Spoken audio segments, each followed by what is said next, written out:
Oh,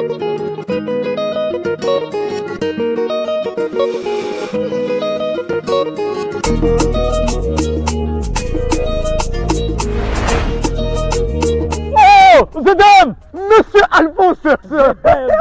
Mais c'est le même sourire que tu as. Mais pourquoi tout le monde sourit comme ça? C'est le sourire mycodestisé. Ah, oui, imaginez, avec 8500 francs seulement, tu deviens membre et copropriétaire de Mycodex. Sérieusement? Oui. Ouvrir un compte au Mycodex, c'est prendre le contrôle de tes finances et impacter ta vie et celle de ta famille. Avec 8500 francs seulement, tu n'es pas qu'un simple client. Alors, profite de cette promotion et rejoins ces milliers de Congolais au sourire mycodestisé et qui bénéficient de comptes épargne courant, carte monétique, Mycodex mobile pour son pôle et alerte SMS. Oh, Mycodex Coco, un Congolais, un compte copropriétaire avec 8500 francs seulement. Zedem, oui, c'est réservé seulement aux Congolais? Non, c'est pour tout le monde. Je me mycodécise alors. Parfait. Allez, on y va. Comme ça, toi aussi, tu auras un sourire mycodécisé. Ça marche. Rejoignez les Mycodex dès aujourd'hui. Pour 8500 francs seulement, ouvrez votre compte et devenez copropriétaire. Ensemble, construisons un avenir radieux. Mycodex, encore plus proche de vous.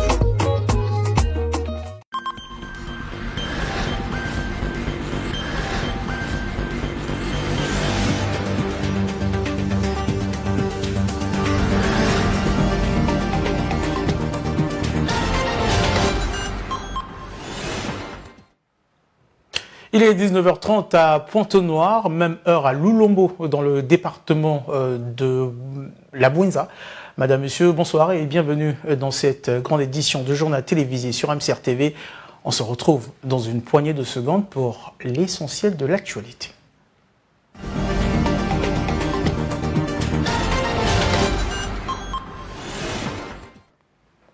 Ouvrons tout de suite ce journal par cette dépêche. Ouverture ce mercredi 18 juin 2025 de la 8e session ordinaire dite administrative du Conseil départemental et municipal de Pointe-Noire sous l'égide de sa présidente Evelyne Tchitchelé. Cette cérémonie a été rehaussée de la présence du nouveau préfet du département de Pointe-Noire qui a fait une communication. Vous suivrez l'intégralité de ce reportage dans nos prochaines éditions. Autre chose à présent, l'Institut européen de coopération et de développement IECD en partenariat avec le CIFA des métiers de Dolisie ont organisé ce 16 juin la première édition du Forum de l'emploi sur les métiers agricoles. Jérémy Bakoua pour le compte rendu. C'est autour de 10 heures que ce moment riche et plein d'enseignements, marquant le tout premier Forum de l'emploi sur les métiers agricoles, a débuté ses activités au Centre d'éducation, de formation et d'apprentissage CFA de métiers ruraux à Dolisie ce 16 juin 2025. Côté protocolaire, les mots du responsable pédagogique intérimaire du directeur du centre et celui de la déléguée pays de l'IECD ont permis aux participants de mieux cerner cet événement. Ce forum pour nous CFA revêt une grande importance. Il prend en compte les aspirations de nos apprentis. Rencontrer les entreprises, avoir un CV bien élaboré, savoir se tenir lors d'un entretien. L'agriculture est non seulement jugée un secteur prioritaire par la République du Congo, mais on voit malheureusement que les jeunes se détournent de ces métiers, parfois par méconnaissance des opportunités ou tout simplement peut-être du manque de perspective dans ces métiers. Plus d'une quinzaine de stands occupés par les entreprises, les coopératives, les structures d'accompagnement et des individualités ont reçu et entretenu les personnalités présentes et les jeunes pour leur informer sur les services relatifs à l'emploi et au stage dans les unités agricoles. Nous faisons ce que vous êtes en train de voir, le maraîchage, et il y a aussi la partie manioc que nous avons commencé cette année-ci.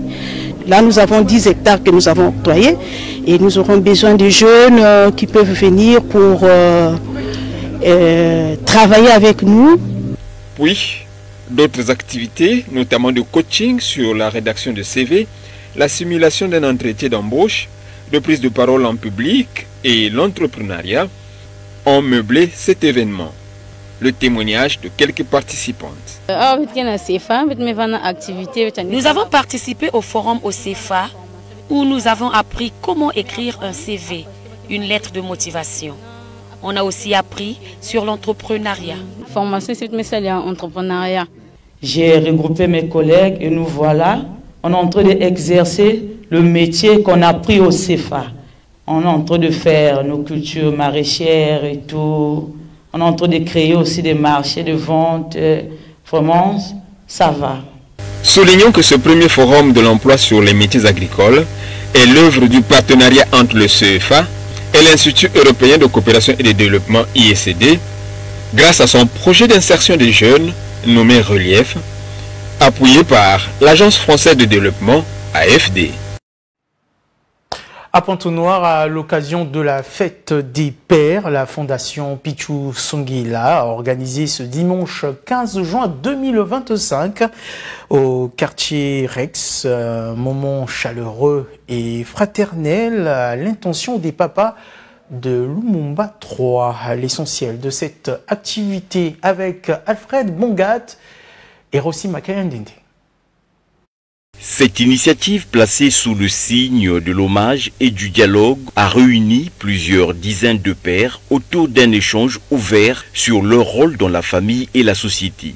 Objectif, valoriser leur place dans l'éducation, la protection des enfants et la stabilité du foyer. Pichu Songila dans son mot d'accueil. À travers cette modeste célébration, la fondation Pichu Songila, que je dirige, a voulu vous donner la parole, vous écouter, vous encourager. Parce que la société a besoin de pères engagés, équilibrés, aimants. Vous êtes des piliers de la société. Je souhaite que ce moment d'échange et de reconnaissance ne soit que le début d'une nouvelle dynamique. Celle d'une paternité assumée, respectée, valorisée. À tous les papas de Lumumba 3, et d'ailleurs, je souhaite une bonne fête des pères, que Dieu vous bénisse et vous renouvelle. Au programme de cette première célébration de la fête des pères à Lumumba 3, témoignages, réflexions sur la paternité moderne, une atmosphère détendue, ponctuée de gestes symboliques. Le geste, nous l'apprécions parce que c'est pour la première fois qu'il m'invite et je suis très ravi. Dans le propos qu'il a tenu, il a dit qu'il faut des parents, des pères engagés qui puissent contrôler l'éducation de leurs enfants et il a voulu qu'il y ait des échanges permanents entre les pères pour voir comment éduquer nos enfants. Aujourd'hui, on parle des bébés noirs, mais nous sommes en partie un peu responsables de ces bébés noirs et donc trouver des solutions pour que nos enfants soient des enfants responsables. J'ai beaucoup apprécié le geste, ce que le frère venait de faire. Vraiment, je l'encourage beaucoup. L'événement s'est terminé sur une note festive et fraternelle avec la promesse de renouveler cette célébration chaque année pour continuer à encourager les pères de Lumumba 3 dans leur noble rôle. Et puis toujours à Pointe-Noire, malgré le lancement il y a quelques mois des travaux d'aménagement de l'avenue Antoinette Sassou Nguesso dans le 5e arrondissement Mongopuku, les riverains craignent toujours pour leurs habitations face à l'élargissement du ravin. Ils dénoncent la lenteur de ces travaux dans ce dossier signé Amélia Baker. Cela fait près de 8 mois jour pour jour que les travaux d'aménagement de l'avenue Antoinette Sassou Nguesso ont été lancés dans le cadre de la municipalisation accélérée additionnelle de Pointe-Noire au grand bonheur des habitants des quartiers André-Jacques et 418 Makayabou, en proie depuis plusieurs années au ravinement. Une joie de courte durée, car ces travaux sont loin de les satisfaire aujourd'hui. Ils dénoncent la lenteur de leur exécution par la société Socofront, qui selon leurs propos ne travaille quasiment plus. Les travaux là vraiment, ils sont trop longs. Il n'y a pas d'avancement. Ça ne travaille pas. La société ne fait pas ce qu'il faut. Depuis qu'on a lancé ces travaux, c'est comme si on a lancé ça il y a à peine quelques jours. à plus de 6 mois, on allait déjà avoir au moins plusieurs engins en train de travailler au niveau du bas de ravin. Mais on ne voit pas ça. Vraiment, on déplore ce travail qui ne fonctionne pas bien comme on l'attendait. Lorsque le président de la République, le chef de l'État, avait lancé les travaux de réaménagement de la ville de Pointe-Noire, et l'avenue Antoinette Sassou Nguesso avait été citée.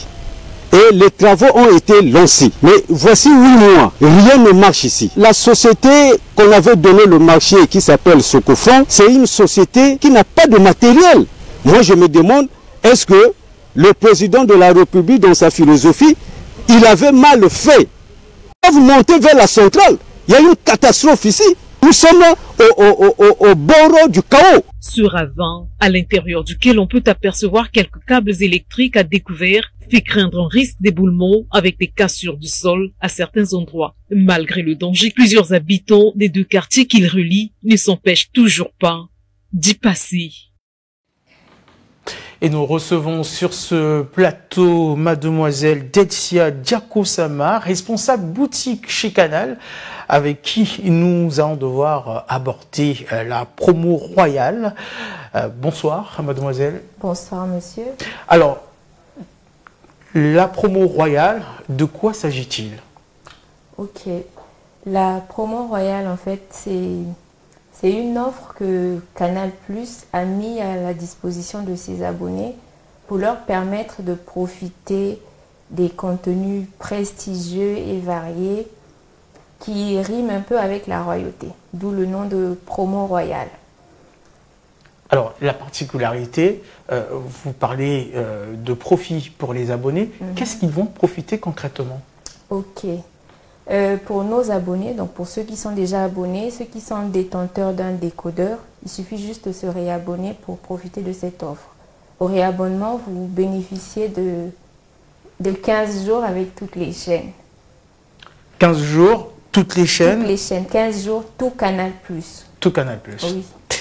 Alors, c'est vrai que vous avez parlé, je veux dire, de cette promo royale, mais il y a, comme je dirais, une émission qui est en vogue en ce moment sur Canal.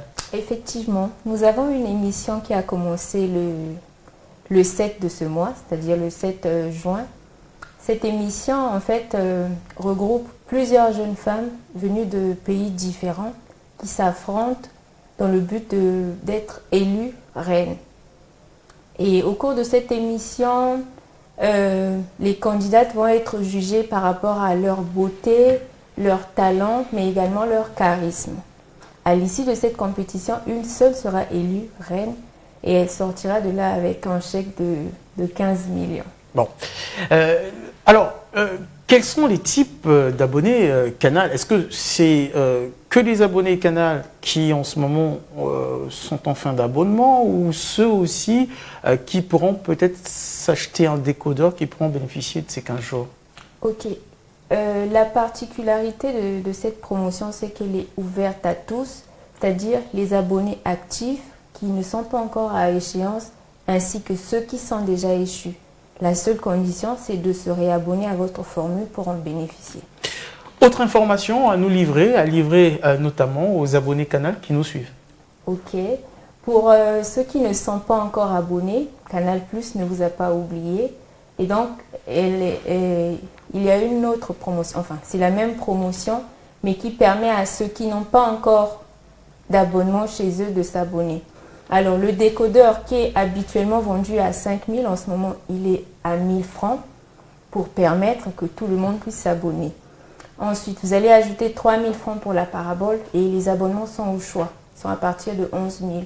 En gros, avec 15 050, vous avez le kit complet. Voilà ce qu'il fallait savoir ce soir en ce qui concerne Canal, avec bien évidemment le passage de mademoiselle Delcia Diakosama, responsable boutique Canal, avec qui nous avons évoqué la promo royale. Si vous avez un dernier mot à l'endroit de ses abonnés, ça serait quoi? Je vous invite, pour ceux qui ne sont pas encore, se sont pas encore réabonnés, à vous rapprocher de nos shops pour vous réabonner parce que dans cette compétition, il y a nos sœurs congolaises qui participent et donc on doit aller les soutenir. Et pour ceux qui ne sont pas encore abonnés, je vous invite massivement dans nos boutiques. Rendez-vous dans nos boutiques les plus proches pour vous abonner. Merci. Vivement le 242 pour nos candidates. On va poursuivre ce journal pour dire que le baccalauréat général, session de juin 2025, a débuté hier mardi sur l'ensemble du territoire national. Le département de Pointe-Noire compte plus de 19 000 candidats répartis dans 51 centres. Notre équipe a fait le constat sur le démarrage de cet examen. Suivez.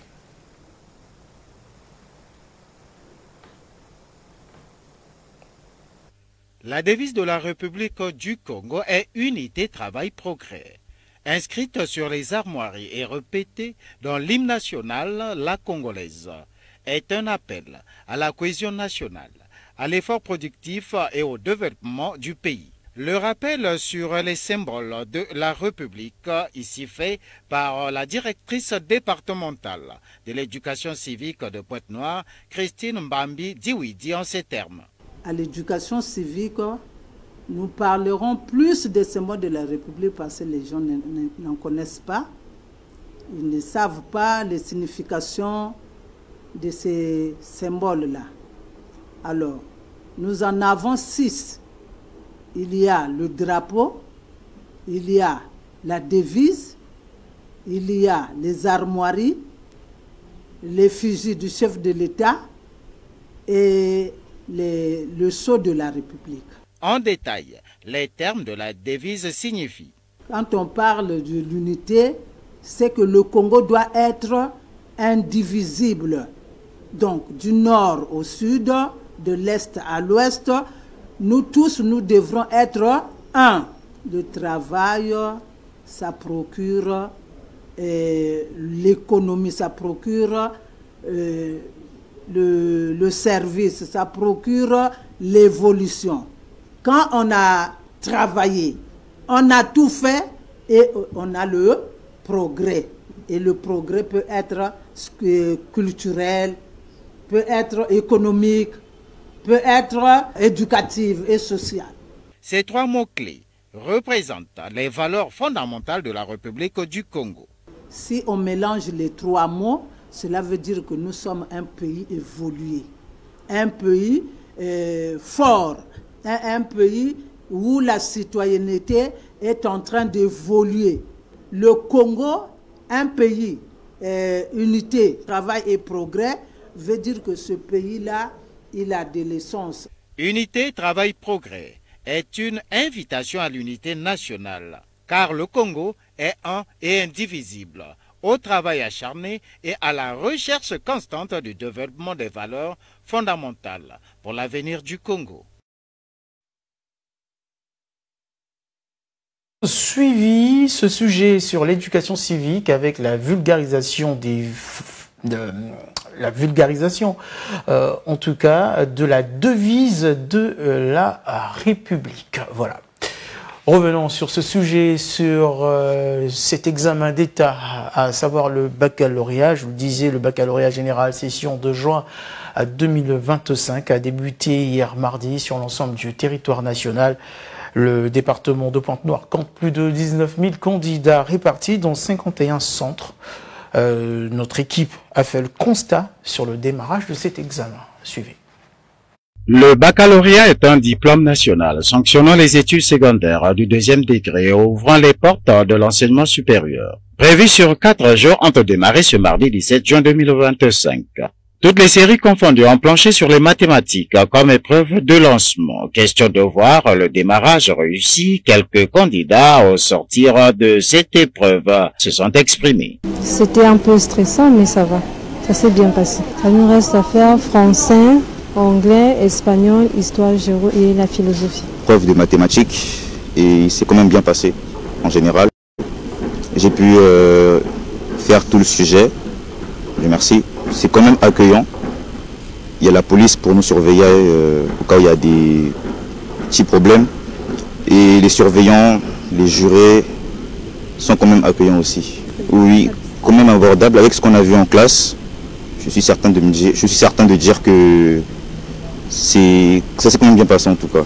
Aussi, la suite des épreuves prévoit ce 18 juin pour les littéraires, le français et l'anglais. L'essai aidé, la science physique et l'anglais. La géographie et l'histoire, y compris la deuxième langue pour les A, le 19 juin. Les sciences vie de la Terre, l'histoire-géographie pour les scientifiques. Le terme est prévu pour le 20 juin. La philosophie et l'éducation physique et sportive pour les inaptes. L'essai aidé clôturera avec le français et la philosophie. L'état d'esprit de certains candidats est le suivant. Oui, donc ce que je peux tout simplement dire, c'est juste le courage de lire et de ne pas espérer aux autres. En fait. C'est tout ce que je peux dire. Demain, nous entamerons, je crois, anglais et histoire géo. Donc là, nous rentrons à la maison pour nous préparer. L'implication de la haute autorité de lutte contre la corruption a été bien visible dans la quasi-totalité des centres d'examen dans le département de Pointe-Noire. Et en rapport avec cet examen du baccalauréat général, la Fondation Anatole Koliné Makosso n'a pas dérogé à la règle avec le transport à titre gracieux des candidats dans leurs différents centres. Les élèves bénéficiaires sont ceux de la circonscription électorale de Loindili 1. Le point avec Guy-Serge Demoiselle. Comme il est de tradition depuis quelques années en période d'examen d'État, la Fondation Anatole Koliné Makosso, ASEM en acronyme, met à la disposition des candidats habitant dans la circonscription électorale numéro 1 de Loindili des bus à titre gracieux. Cette année 2025, ASEM n'a pas dérogé à cette règle. Nous tenons à remercier ACM parce que on a eu des difficultés à trouver le bus. Avec les embouteillages, la Fondation Anatole Koliné Makosso nous a beaucoup aidés. Là, nous sommes arrivés à temps dans notre centre d'examen. La Fondation a fait premièrement un geste tellement magnifique. Parce que premièrement, ça va aider les élèves à arriver à temps au centre. Malheureusement, il y a d'autres personnes qui ne peuvent pas avoir la chance d'emprunter ce moyen-là. Mais je préfère bien que nous tous nous puissions avoir cette chance-là. Arnaud Wilfried Makaya, délégué de cette fondation, rappelle le principe. Nous mettons en disposition les bus en circulation, convoyer les élèves dans leurs différents centres d'examen. Et le second message, le ministre de la tutelle, qui n'est autre que son Excellence Moutou Luc, qui a lancé un appel concernant le déroulement de cet examen. Donc nous demandons aux élèves d'être stricts et de respecter toutes les normes qui ont été prescrites pendant le déroulement de cet examen. Comme il est de coutume, nous débarquons au niveau du rond-point Tister, qui est notre point de rassemblement et de départ, concernant la circonscription de Loindili 1. On retiendra que les candidats partent certes de Loindili 1, mais ils sont déposés dans leurs différents centres de la ville. En fin de journée, ces candidats sont récupérés et reconduits vers leur lieu d'origine. Et abordons le dernier virage de ce journal pour parler circulation routière, le manque de sensibilisation des transporteurs et les tracasseries de la route sont essentiellement les raisons qui freinent l'application des mesures prises par les pouvoirs publics sur la circulation des gros porteurs dans le périmètre urbain. C'est un reportage de Guy-Serge Demoiselle une fois de plus. Plusieurs mesures ont déjà été prises par les conseillers départementaux et municipaux de Pointe-Noire en vue de réguler la circulation des gros porteurs dans le périmètre urbain. Mais les pouvoirs publics peinent à faire appliquer ces mesures. Les raisons sont ici évoquées par Bienvenue Mabiala, tête d'affiche de la Fédération syndicale des professionnels des transports du Congo, FESITEC en sigle. La première des choses, c'est le manque de sensibilisation. Toute chose, s'il n'y a pas la phase de pédagogie, c'est un peu difficile. La deuxième des choses, monsieur le journaliste, vous savez que notre ville, nous avons seulement l'avenue qui quitte, la route nationale qui quitte le péage jusqu'au port. Et nous n'avons que ça. Et vous pouvez convenir avec moi qu'un chauffeur qui part de Brazzaville pour venir dormir à Dolisie et le matin il arrive au péage autour de 11h, 12h. Il doit attendre jusqu'à au moins 23h pour entrer dans la ville. Est-il pas de tracasserie routière? Bien que certains citoyens qui ont requis l'anonymat évoquent des raisons économiques, ce dernier a plutôt insisté sur l'absence de vulgarisation de ces mesures. Mais moi je parle pas peut-être du problème économique, moi je parle de manque de sensibilisation. Quel véhicule, quel gros porteur qu'on interdit de traverser la ville? Il faudrait qu'on regarde ça. Puis dans la ville, nous avons les gros porteurs qui font des livraisons. Il y a ceux de carburant, il y a ceux qui vont livrer les conteneurs vers le Mengo, vers le péage, dans les quartiers. Ce n'est pas les gros porteurs. Quelles qu'en soient les raisons, fussent-elles économiques, dès lors qu'à certaines heures de la journée, ces gros porteurs causent préjudice à la population, il est juste et bon que leur circulation soit régulée et encadrée. Un contemporain avait compris qu'une science qui ne prend pas conscience de l'homme altère son épanouissement. L'argent, il faut en être le maître et non l'esclave. Et terminons ce journal télévisé par cette actualité sportive. Première victoire pour une équipe africaine à la Coupe du Monde des clubs qui se joue aux États-Unis. Un succès du Mamelodi Sundowns, club sud-africain obtenu face au Coréen d'Ulsan HD. Le point dans ce commentaire. Premier test réussi pour les Brésiliens du Mamelodi Sundowns dans la grande compétition FIFA des clubs. Face aux Coréens d'Ulsan, les Sud-Africains ont fait le service minimum d'un but à 0. Une réalisation Odikram Raines à la 36e minute. 3 points précieux pour le Mamelodi qui prend la tête du groupe F devant Dortmund et Fluminense qui se sont neutralisés 0 but partout. Dans les autres rencontres du jour, River Plate a dominé Urawa Reds 3-1 et l'Inter de Milan a été tenu en échec 1-1 par le Football Club Monterrey. Et c'est par ici que nous bouclons cette grande édition de journal télévisé du mercredi 18 juin 2025. Merci à tous de nous avoir suivis, notamment à tous nos téléspectateurs qui nous suivent sur le bouquet canal à Lulombo, dans le département de la Bunza. Quant à moi, je vous donne rendez-vous demain à la même heure.